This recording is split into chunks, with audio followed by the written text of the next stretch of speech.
Hi friends, welcome to BALAKAVI channel. இன்னைக்கு வந்து ஒரு மைதா வச்சு பர்ஃபி எப்படி செய்யறது அப்படினா फ्रेंड्स இந்த வீடியோல நான் ஷேர் பண்ணியிருக்கேன். இது வந்து 90s kids sweet favorite அப்படினே இத நம்ம சொல்லலாம். வாங்க இந்த பர்ஃபி நான் எப்படி செஞ்சிருக்கேன்னு பார்க்கலாம்.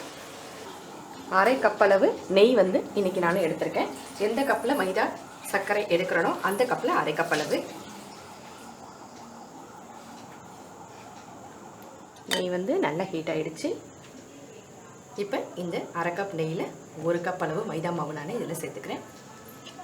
மைதா மாவை நல்லா நெய்யில் மிக்ஸ் பண்ணி எடுத்துக்கிறேன். இந்த நெய்யிலே மைதா மாவு நல்லா வெந்து கிடைக்கணும், அது வரைக்கும் நல்லா மிக்ஸ் பண்ணிக்கிட்டே இருக்கணும். ஃபஸ்ட்டு நெய்யில் போட்டோன்னே கெட்டிகள் வரும், கெட்டியாகிடுச்சுன்னு நினைக்க வேண்டாம்.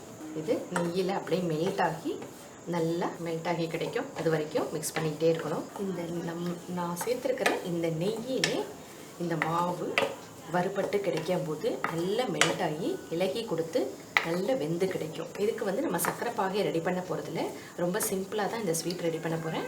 அதனால் பாகுபதம் அப்படின்னா நிறைய பேருக்கு ஸ்வீட்டோட ரெசிபிக்கு வந்து செய்யறதுக்கு பயப்படுவாங்க. இது ரொம்ப சிம்பிளாக இருக்கும். டக்குன்னு ஒரு ஃபெஸ்டிவல் கூட இந்த பர்ஃபி ஸ்வீட்டை நம்ம ரெடி பண்ணிடலாம். அவ்வளோதான். மாவு போட்டு ஒரு 10 நிமிஷத்தில் நான் மிதமான தீயில வச்சு நல்லா மாவை வேக வச்சு எடுத்துக்கிறேன். பாருங்கள் எவ்வளோ கெட்டியாக இருந்தது, இலகி திரும்ப கெட்டியாக இருக்குது. உங்களுக்கு கிண்டும் போதே மாவோட பக்குவம் கிண்டி பார்க்கும்போது கரெக்டாக தெரியும். இப்போ நான் இதை அப்படியே அடுப்பை ஆஃப் பண்ணிடுறேன். அப்படியே ஒரு 5 நிமிஷம் நல்லா ஆறட்டும். ஆறுனதுக்கப்புறம் பார்க்கலாம்.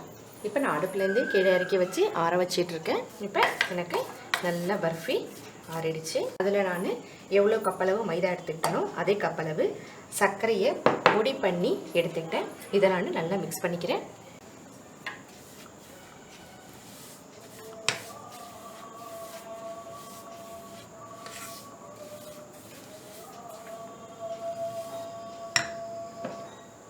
சுவைக்கு இந்த ஸ்வீட்டோட நான் ஒரு 2 ஏலக்காய் பொடி பண்ணி சேர்த்துக்கிறேன். அதையும் நான் நல்லா மிக்ஸ் பண்ணிக்கிறேன்.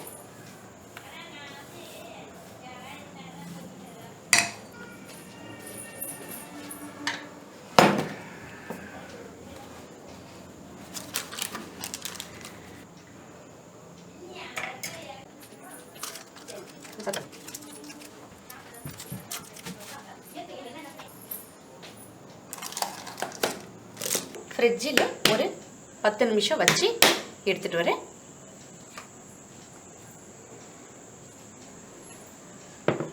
ஒரு 10 நிமிஷம் ஆயிடுச்சு. இப்போ ஓப்பன் பண்ணி பார்க்கலாம்.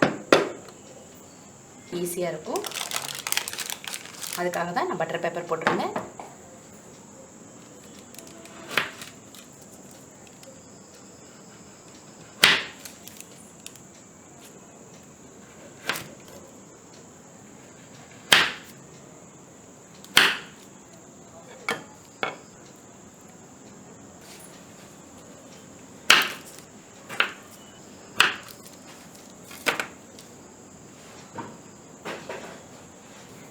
அவ்வளோதான் ஃப்ரெண்ட்ஸ், சிம்பிளாக ஒரு மைதா பர்ஃபி சூப்பராக ரெடி பண்ணியாச்சு. நீங்களும் செஞ்சு ட்ரை பண்ணி பாருங்கள். ட்ரை பண்ணி பார்த்துட்டு உங்களோட கமெண்ட்ஸ் ஃபீட்பேக்ஸை என்கிட்ட ஷேர் பண்ணிங்க ஃப்ரெண்ட்ஸ்.